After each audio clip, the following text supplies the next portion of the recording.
čia yra pasididžiavimas. Baltijos pasididžiavimas, ne čia yra Baltijos gėda. Baltijos gėda. Baltijos gėda. Baltijos gėda. Baltijos gėda. Baltijos gėda.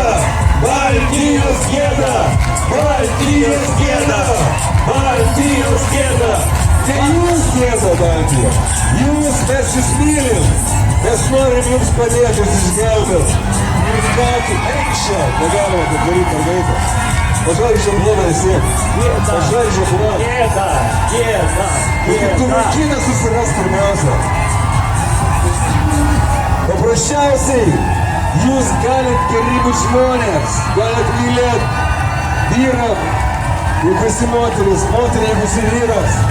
Galit nueiti iš pažinties ir išgelbėti savo sielą katedrą už kelių metrų katedrą. O jūs į pragarą norite eiti ir pradžiuojatės, tai yra kvaila. Už tai, kad jūsų nemoka mokyklose. Liberalios mokyklos yra idiotų gaminimo fabrikai. Jūs nematot realybės, kad yra pragaras, yra dangus. Tai kas iš to?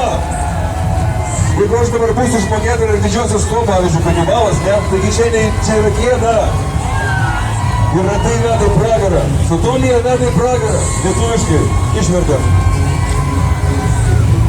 Tuoktis gali, turi teisę tik moteris ir vyras. Gal jūs čia nešat per mazguotą vaikai. Nejuokinkit, pasaulyje nejuokinkit. Santuoką Dievas įsteigė kaip vyro ir moters sąjunga. Kokia santuoka? Jeigu paleistuvauji, tai ne santuoka. Jeigu paleistuvauji, tai tu darai gėdą savo tam, ne tik gėdą, bet tu trauki pragarą savo tą partnerį, kaip dabar jį vadina. Jūs, liberalai, mūsų valdžia veda į pragarą. Jie kalti už tai, labiau kalti negu jūs. Mūsų mokytojai kalti už tai. Labai gaila. Vaikai, ateikit per internetą, padarysim istorijos pamokas apie realią istoriją. Realią Dievą. Apie gyvenimo tikslą. O koks jūsų gyvenimo tikslas? Ateikit, pasakykit. Kur jūs norit? Jūs žinot, koks yra tikslas gyvenimo? Nežinot?